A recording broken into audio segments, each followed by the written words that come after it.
ఇట్లా మన చుట్టూ ఒక వలయం లాగా ఫామ్ చేసి మనకి తెలియకుండానే మనం ఆ సిస్టమ్ లో ఇరుక్కుపోయేలాగా అగ్రిమెంట్ చేసుకుని ఉంటారు. అదే ప్లాట్ ని వేరే వాళ్ళకి ప్రాఫిట్ కి అమ్ముతారు.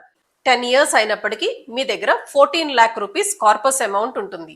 జీరో డౌన్ పేమెంట్ తో మేము మీకు లోన్ ఇస్తాం సార్ అని మనకి ఒక కాల్ వస్తుంది. మీరు ఏ వెల్దీ పర్సన్ అయినా చూడండి, యు నేమ్ ద పర్సన్, అది ఎవరన్నా కానివ్వండి, లేదా ఆవిడకి ఏమన్నా 22 చేతులు ఉన్నాయి అంటారా, ఆ అబ్బాయి కూడా చాలా చిన్న లెవెల్లో స్టార్ట్ చేసిన అతనేనండి. 29 ఏళ్లకి ఈ రోజుకి అతని దగ్గర కొన్ని వందల కోట్లు ఉండుండొచ్చు. ఆ రోజు మీరు ఆ 1 lakh rupees తో 20 grams గోల్డ్ కొనగలిగింది ఈ రోజు మీరు కేవలం ఒక 7 grams తో సర్దుకోవాల్సి వస్తుంది. హలో, ఏ వీడియో అయినా నెగిటివ్ నోట్ తో స్టార్ట్ చేయటం నాకు నచ్చదండి. కానీ కొన్ని నిజాలు మనం మాట్లాడుకోవాలి కాబట్టి చెప్పక తప్పట్లేదు. మన కంట్రీలో రిచ్ అవుతానే ఉంటారు, కానీ పోర్ మిడిల్ క్లాస్ అవటానికి, మిడిల్ క్లాస్ రిచ్ అవటానికి చాలా టైం పడుతుంది. ఎందుకంటే మన సిస్టమ్ దానికి సరిగ్గా సపోర్ట్ చేయదు. సే ఫర్ ఎగ్జాంపుల్, మన ఎడ్యుకేషన్ సిస్టమ్ లో మనకి ఫైనాన్షియల్ లిటరసీ గురించి, ఫైనాన్షియల్ ఫ్రీడమ్ గురించి అస్సలు నేర్పించరు. అలాగే మన బ్యాంకింగ్ సిస్టమ్, మీకు జాబ్ వచ్చిన సెకండ్ డే నుంచే మీకు కాల్స్ స్టార్ట్ అవుతాయి. మీకు ఫ్రీగా డెబిట్ కార్డ్ ఇస్తాము, ఫ్రీగా క్రెడిట్ కార్డ్ ఇస్తాము, డౌన్ పేమెంట్స్ లేకుండా లోన్స్ ఇస్తాము. ఇట్లా మన చుట్టూ ఒక వలయం లాగా ఫామ్ చేసి మనకి తెలియకుండానే మనం ఆ సిస్టమ్ లో ఇరుక్కుపోయేలాగా బ్యాంకింగ్ సిస్టమ్ ఉంది. ఇంకా ట్యాక్సింగ్ సిస్టమ్ అంటారా, ఆ ట్యాక్సులు కట్టేది మీరు నేనేనండి. నిజంగా అల్ట్రా రిచ్ పీపుల్ ఫుల్ గా ట్యాక్స్ పే చేస్తున్నారా? ఒక్కసారి మీరు వీలైతే దాని గురించి గూగుల్ చేసి చూడండి. Most of the richest people tax pay చేసేది చాలా తక్కువ. ఎందుకంటే మన సిస్టమ్ లో ఉన్న లూప్ హోల్స్ అన్ని వాడుకుని లీగల్ గా వాళ్ళు ట్యాక్స్ కట్టడం మానేస్తారు. మన కంట్రీలోనే కాదండి, ఇది అన్ని కంట్రీస్ లో జరిగేదే. For example, Elon Musk richest person in the world. అతను ట్యాక్స్ పే చేస్తాడా? అతను ట్యాక్సే పే చేయడు. But as a common man, మీకు నాకు ఇలాంటి విషయాలన్నీ చెప్పేది ఎవరండి? అట్లీస్ట్ ఈ జనరేషన్ పిల్లలు దే ఆర్ వెరీ లక్కీ అండి. ఎందుకంటే ఇంటర్నెట్ ఉంది, ఇలాంటి videos hundreds and thousands of videos available గా ఉన్నాయి. మీరు ఫైనాన్సెస్ గురించి, వెల్త్ బిల్డింగ్ గురించి నేర్చుకోవాలి అని అనుకోవటమే ఆలస్యం. మీకు కావలసినంత డేటా అవైలబుల్ గా ఉంది. కానీ నేను కెరియర్ స్టార్ట్ చేసినప్పుడు ఇన్ని ఫెసిలిటీస్ డెఫినెట్ గా లేవు. ఎక్స్పీరియన్స్ లో నుంచి నేర్చుకున్న విషయాలే. ఈ రోజు నేను మీకు నా జర్నీలో, నా ఎక్స్పీరియన్స్ లో నేను నేర్చుకున్న కొన్ని ఫైనాన్షియల్ కోడ్స్ నేను మీతో షేర్ చేసుకుంటున్నాను. I hope this video is useful. మీకు ఎక్కడైనా ఈ వీడియో నచ్చినట్టు అనిపిస్తే, మంచి పాయింట్ చెప్పాను అని అనిపిస్తే ప్లీజ్ లైక్. ఆల్సో మీకు నచ్చిన పాయింట్ ఏంటో కామెంట్స్ లో కూడా మెన్షన్ చేయండి. దాని వల్ల నాకు కూడా కొంచెం ఎంకరేజింగ్ గా ఉంటుంది. The very first wealth code అండి, leverage code. 100% of wealthy people, అలాగే వెల్దీ అవ్వాలి అనుకున్న వాళ్ళు, దే డోంట్ వర్క్ హార్డ్ అండి, they work smart by using leverage. Leverage అంటే ఏంటి? పక్క వాళ్ళ స్కిల్ ని వాడుకోవటం, వాళ్ళ టైం ని వాడుకోవటం, టెక్నాలజీని యూజ్ చేసుకోవటం, ఫర్ దట్ మ్యాటర్ పక్క వాళ్ళ మనీని కూడా వాడుకోవటం. కేవలం మనం మాత్రమే వర్క్ చేసి దాంట్లో నుంచి మనం వెల్త్ క్రియేట్ చేసుకోవాలి అనుకుంటే ఆ ప్రాసెస్ చాలా స్లోగా ఉంటుంది, అలాగే చాలా లిమిటెడ్ గా కూడా ఉంటుంది. అదే మనం పక్క వాళ్ళ టైం ని యూజ్ చేసుకున్నాం అనుకోండి, మనం స్కేల్ అప్ చేసుకోవడం చాలా ఈజీ అవుతుంది. సే ఫర్ ఎగ్జాంపుల్, మీరు రియల్ ఎస్టేట్ లో కానీ, కన్స్ట్రక్షన్ బిజినెస్ లో ఉండే వాళ్ళు కానీ ఎప్పుడైనా గమనించారా? వాళ్ళు ఫుల్ అమౌంట్ పెట్టరు. ఇనీషియల్ క్యాపిటల్ వాళ్ళు కొంచెం ఇన్వెస్ట్ చేసుకుని బ్యాలెన్స్ ఆఫ్ ద అమౌంట్ వాళ్ళు బయట నుంచి తెచ్చుకుంటారు. So they are leveraging on the money. Real estate లో కూడా ఇది మనం తరచూ చూస్తూనే ఉంటాం కదా. ఒక చిన్న ప్లాట్ ఇనీషియల్ పేమెంట్ పే చేసి అగ్రిమెంట్ చేసుకుని ఉంటారు. అదే ప్లాట్ ని వేరే వాళ్ళకి ప్రాఫిట్ కి అమ్ముతారు. సో ఇక్కడ మీరు ఇన్వెస్ట్ చేస్తుంది ఎంత? చాలా చిన్న అమౌంట్. ఆ చిన్న అమౌంట్ మీద మీరు మరొకరికి అమ్మటం వల్ల ప్రాఫిట్ వస్తుంది కదా. One of my friend use to do this అండి. అంతెందుకు, మీ అందరికీ రాజ్ శర్మని తెలుసు కదా. ఇతను పాడ్కాస్ట్ చేస్తూ ఉంటాడు, వెరీ పాపులర్. ఇండియాలోనే కాదు, ఏషియాలోనే he's one of the top podcaster ఇప్పుడు. అతను ఇనీషియల్ డేస్ లో, అంటే almost 8 years back, when he was around 20 years age అండి, ఇండియా మార్ట్ లో కొన్ని ప్రోడక్ట్స్ కొని అది అమెజాన్ వెబ్సైట్ లో అమ్మేవాడు. See it runs like this. అప్పట్లో ఇండియా మార్ట్ లో లిస్ట్ చేసిన ప్రోడక్ట్స్ చాలా తక్కువ ప్రైస్ కి ఉండేవి. అవే ప్రోడక్ట్స్ ని అతను అమెజాన్ లో లిస్ట్ చేసుకుని ఈ ప్రోడక్ట్స్ ని అమెజాన్ లో ప్రాఫిట్ కి అమ్మేవాడు. నిజానికి ఇతని చేతి నుంచి పెద్దగా డబ్బులు పడవండి. ప్రోడక్ట్స్ అన్ని మీకు అమెజాన్ లో లిస్ట్ చేసుకుని ఉంటే ఎవరన్నా ఆర్డర్ ప్లేస్ చేస్తే ఇతను ఇండియా మార్ట్ లో ఆర్డర్ ప్లేస్ చేసి ఆ ప్రోడక్ట్ ని డెలివరీ చేసేవాడు. సో ఇది కూడా ఒక కైండ్ ఆఫ్ లీవరేజింగే. సో ఇలా చిన్న బిజినెస్ దగ్గర నుంచి, చిన్న చిన్న వర్క్స్ దగ్గర నుంచి పెద్ద పెద్ద బిజినెస్ల వరకు, పెద్ద పెద్ద ప్రాజెక్ట్స్ వరకు వెల్దీ అవ్వాలంటే మోస్ట్ ఇంపార్టెంట్ వెల్త్ కోడ్ ఏంటి అంటే leveraging. The opportunity cost code. Opportunity cost అంటే ఏంటి? మీరు స్పెండ్ చేసే ఈచ్ అండ్ ఎవ్రీ రూపీకి there is a hidden cost అండి. ఎక్స్ప్లెయిన్ చేస్తాను చూడండి. మీరు అన్నెసెసరీగా స్పెండ్ చేసే each and every rupee is equal to మీరు ఇన్వెస్ట్ చేయని రూపీతో సమానమే కదా. సే ఫర్ ఎగ్జాంపుల్, మీరు ఎంప్లాయీ, మీరు వర్క్ చేస్తున్నారు, ప్రతిరోజు మీరు ఆఫీస్కి వెళ్ళి ప్రతిరోజు మీరు ఒక 200 రూపీస్ సరదాగా ఫ్రెండ్స్ తో స్పెండ్ చేస్తున్నారు. ప్రతిరోజు 200 రూపీస్ అంటే మంత్లీ 6000 రూపీస్ అయింది, ఇయర్లీ 72,000 రూపీస్ అయింది. అవునా? మీరు ఆ మంత్లీ 6000 రూపీస్ ని మీకు 12% రిటర్న్ వచ్చే ప్లేస్ లో మీరు ఇన్వెస్ట్ చేసుకున్నారనుకోండి, 10 ఇయర్స్ అయినప్పటికీ మీ దగ్గర 14 lakh రూపీస్ కార్పస్ అమౌంట్ ఉంటుంది. సో మనకి తెలియకుండానే మనం ఎర్న్ చేసుకోలేకపోయిన ఈ 14 లక్షల రూపాయలు is your hidden cost. Life ను అసలు ఎంజాయ్ చేయకూడదా? బయటకు వెళ్ళి అమౌంట్ ను అసలు స్పెండ్ చేయకూడదా? ప్రతి రూపాయి ఇన్వెస్ట్మెంట్ కేనా అని మీరు అడిగితే that is not what I'm saying అండి. మనం వీలున్నంత వరకు మన ఖర్చుల్ని బ్యాలెన్స్ చేసుకోవాలి. మనం ఇన్వెస్ట్ చేయలేకపోయిన ప్రతి రూపాయిలో జస్ట్ ఆ అమౌంటే కాకుండా మనం ఆ గ్రోత్ ను కూడా మిస్ చేసుకుంటున్నాం. దాన్నే మనం ఆపర్చునిటీ కాస్ట్ అంటున్నాం. The smart debt code. అప్పు అనేది తప్పు కాదండి. చాలా మంది అప్పు చేయటం అంటే అదేదో పెద్ద మిస్టేక్ లాగా చూస్తారు. ఫర్ దట్ మ్యాటర్ నేను కూడా, నాకు అసలు అప్పు అంటే మహాభయం. అలా కాదు, మనం ఎలాంటి అప్పు తీసుకుంటున్నాము, దేనికోసం అప్పు తీసుకుంటున్నాము అనేది మనకి క్లారిటీ ఉండాలి. నేను సింపుల్ ఎగ్జాంపుల్ లో ఎక్స్ప్లెయిన్ చేస్తాను చూడండి. Most of the younger generation అండి, స్పెషల్లీ ఇప్పుడు కొత్తగా జాబ్ చేసే వాళ్ళు, for that matter 30-35 years age ఉండే వాళ్ళ వరకు కన్సిడర్ చేసుకోండి. జాబ్ వచ్చిన వెంటనే అర్జెంట్ గా ఒక కారు కొనేయాలి. ఆ కారు కొనడానికి మన దగ్గర సఫిషియంట్ అమౌంట్ ఉండదు. జాబ్ వచ్చింది కాబట్టి నేను స్టార్టింగ్ ఆఫ్ ద వీడియోలో చెప్పినట్టు బ్యాంక్ నుంచి మనకు ఒక ఫోన్ కాల్ వస్తుంది.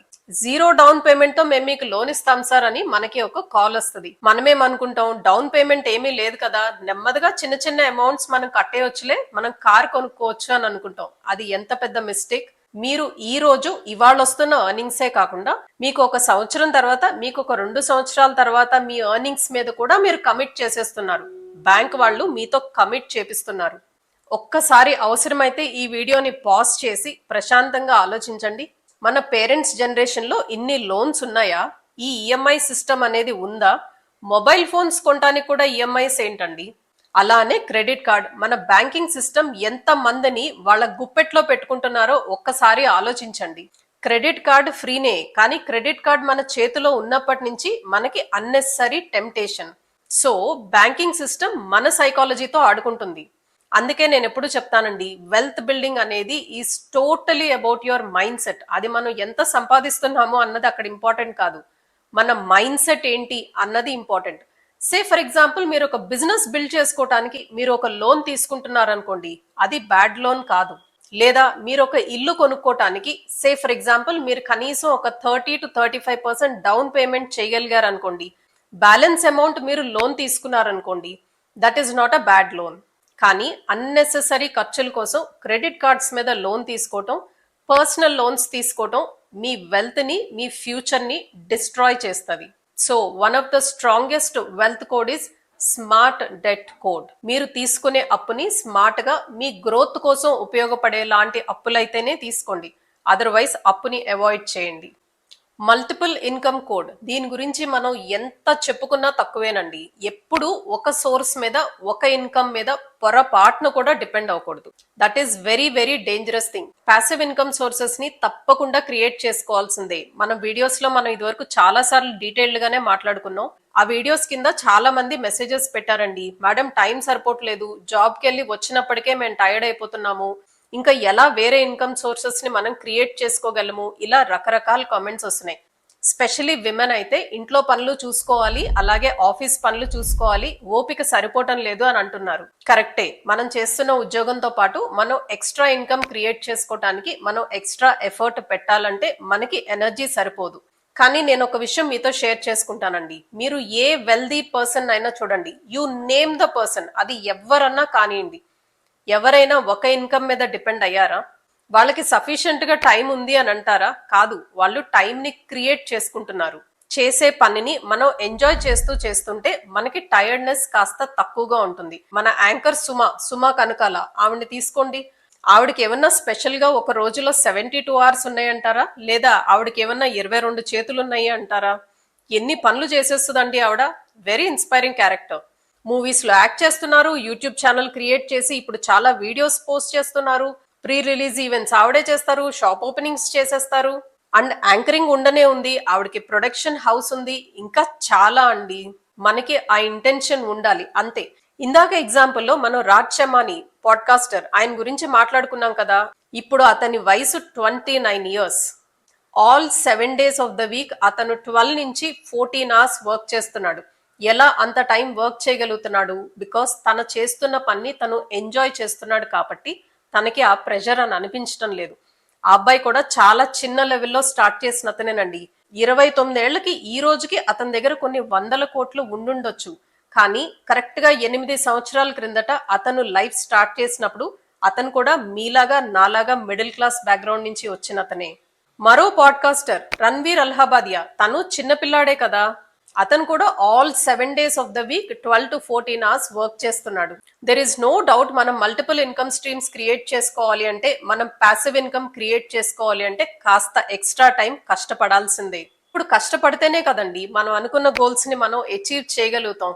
The inflation code. ప్రతి సంవత్సరం ప్రతి వస్తువు ఖరీదు పెరిగిపోతుంది.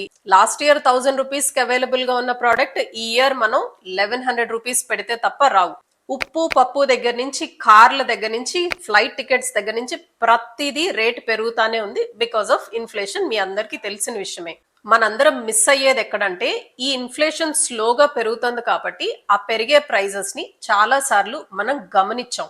స్లోగా ఆ పెరిగిన ప్రైజెస్ కి మన మైండ్ అలవాటు పడిపోతుంది.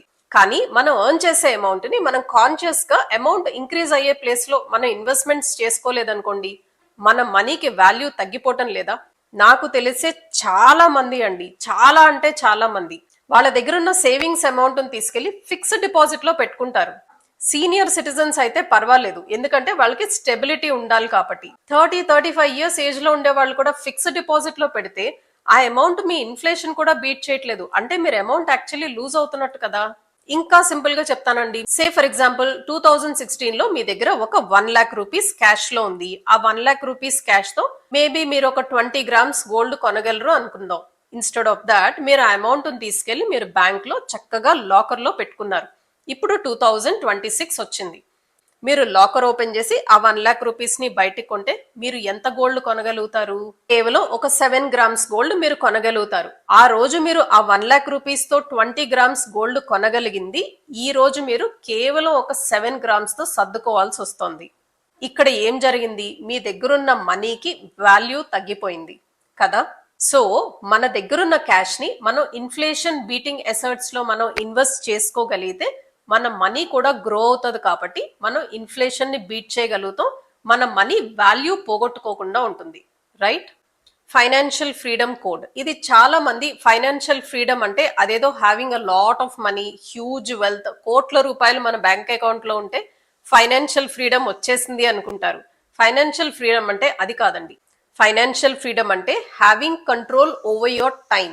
చూడండి, ఇప్పుడు మీరు ఎంప్లాయీ అనుకోండి, మీరు వర్క్ చేస్తున్నారు. నెక్స్ట్ మంత్ వర్క్ చేయకపోతే, నెక్స్ట్ మంత్ మీకు సాలరీ రాకపోతే మీ సర్వైవల్ చాలా డిఫికల్ట్ అయిపోతుంది అనుకుంటే యు ఆర్ అ డిపెండెంట్. మీకు ఎన్ని లాక్స్ ఆఫ్ రూపీస్ సాలరీ ఉన్నా you are still a dependent. మీకు ఫైనాన్షియల్ ఫ్రీడమ్ వచ్చినట్టు కాదు.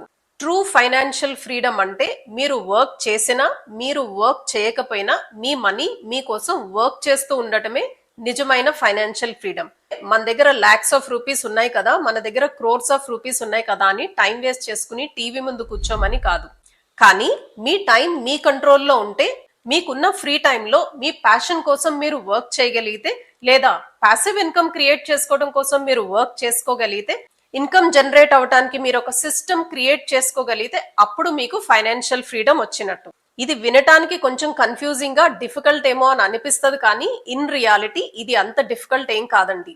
మన ఛానల్లో 99% ఆఫ్ ద వీడియోస్ మనం ఫైనాన్స్ గురించి, వెల్త్ క్రియేషన్ గురించే మాట్లాడుకుంటాం కాబట్టి మీరు ఆ వీడియోస్ చూస్తూ ఉండండి. రకరకాల ఐడియాస్ మనం డిస్కస్ చేసుకుంటాము. దాంతో పాటు వెల్త్ మైండ్ సెట్ ని ఎలా బిల్డ్ చేసుకోవాలో మనం చాలా వీడియోస్ లో డిస్కస్ చేసుకున్నాము. ఇక మీదట వచ్చే వీడియోస్ లో కూడా మనం మరింత డీప్ గా ఫైనాన్షియల్ ఫ్రీడమ్ అచీవ్ చేయడానికి, వెల్త్ గోల్స్ మీట్ అవటానికి అవసరమైన mind set, different plans, different ideas మనం డిస్కస్ చేసుకుందాం. So please do follow this channel. ఇక్కడ వరకు డిస్కస్ చేసుకుంది మీకు నచ్చినట్టు అనిపిస్తే ఒక లైక్ చేయండి, ఒక కామెంట్ చేయండి. ఇంకా మనం డిస్కస్ చేసుకోవటానికి అతి ముఖ్యమైన ఫైనాన్షియల్ కోడ్స్ ఇంకా చాలా ఉన్నాయండి. అవన్నీ మనం మరొక వీడియోలో డిస్కస్ చేసుకుందాం. ఈ వెల్త్ కోడ్స్ అన్ని జస్ట్ కాన్సెప్ట్స్ కాదండి, కానీ చాలా క్వైట్ గా, చాలా సైలెంట్ గా మన ఫైనాన్షియల్ లైఫ్ ని ఈ కోడ్స్ డిసైడ్ చేస్తాయి. వీటిని మనం ఇగ్నోర్ చేస్తే వీ కీప్ స్ట్రగ్లింగ్. అదే వీటిని మనం అర్థం చేసుకుంటే we start growing. I hope you all like this video. మీకు నచ్చితే please like the video, please comment, share and subscribe to my channel. Thank you so much for watching till here. I'll see you again. Bye bye.